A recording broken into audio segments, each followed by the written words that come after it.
Is what it's all going to be about.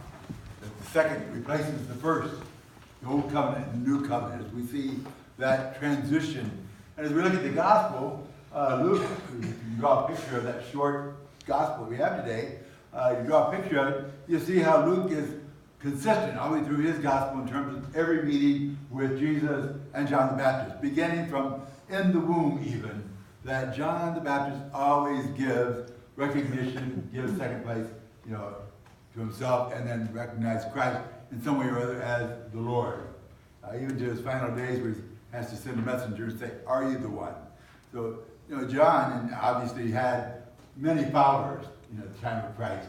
And I think Luke and others are making sure that his followers would be able to see, yes, John was leading to Christ, and be able to make that transition himself. So as we see that today, it's important that we catch the whole picture that Luke is presenting to us, because it's a familiar one for the Jews, if you would. What we see, I think, first of all, is not just the transition of John and Jesus, but you look at how he described where they're at, what's going on, and even the language that's here. So we have Mary coming, it says in haste. Why in haste? Why in haste? Well, because you don't dilly-dally. He said, the second reading talks about, hear the will of the Lord, you say yes. That Mary does that. But John Luke says that she went up in the hill country. He mentions towns all the time. Why doesn't he mention a town? Supposedly it's Ein Karim. I went there and it's like, here's this house way up on top of a steep mountain, and the fountain's way down below, and it's like, I don't know about me wanting to go out for water every day, but it would not be a very easy walk. So it's there in order to tell us that you always encounter God where? On mountaintops. And, Jesus always goes to the top of the mountain to pray, to teach, and all. So Luke is just describing that for us. So he goes in haste to the mountaintop to enter into Elizabeth's home. And there's where the dialogue begins. The moment your greeting sounded in my ears, the child leapt for joy.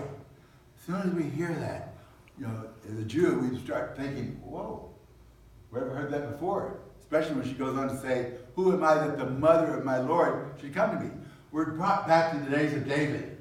Jesus comes in the line of David.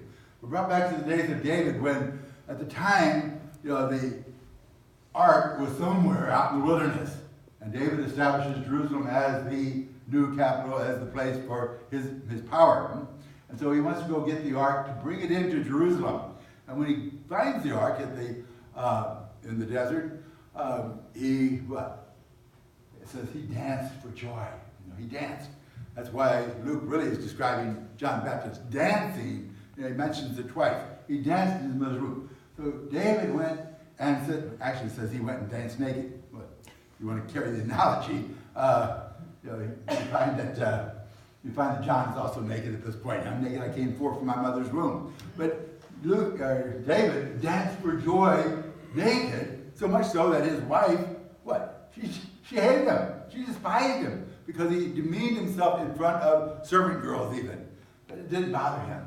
He had the ark of the Lord, and he was willing to demean himself. And you notice every short distance, he would stop and offer sacrifice, showing that he is indeed a priest as well. And offering a sacrifice, he'd give gifts to the people, then go a little further, dancing, and offer sacrifice again, bringing the ark to its resting place in Jerusalem.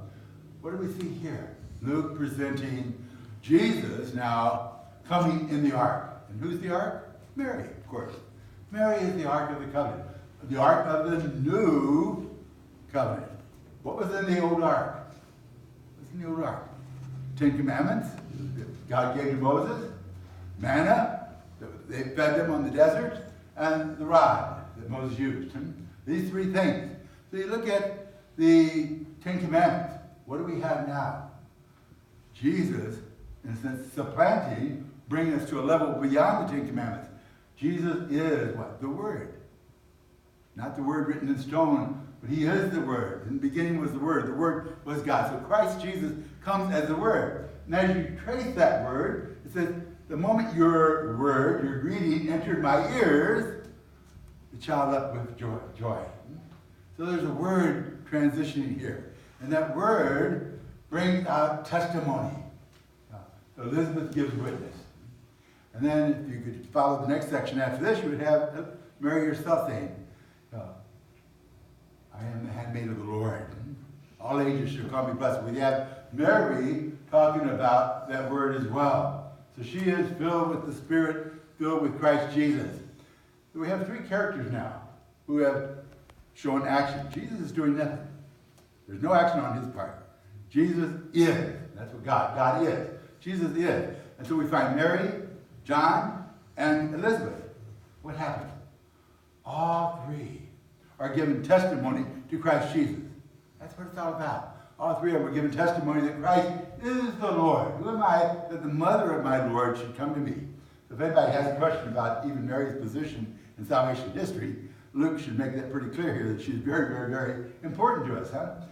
So we look at these three giving testimony. It becomes for us what our mission in life is. What our mission is. That you and I, everyone connected to Christ, who hears the word, also has a responsibility to share the word.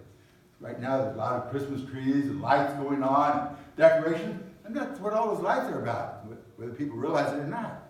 It's about showing the light has come into the world. We just passed the darkest night of the year. We find the light came into the world, and so we proclaim that. We proclaim that. Christ Jesus, we celebrate Merry Christmas. But is that the end of it? Is Wednesday going to be saying it's all over? I hope not.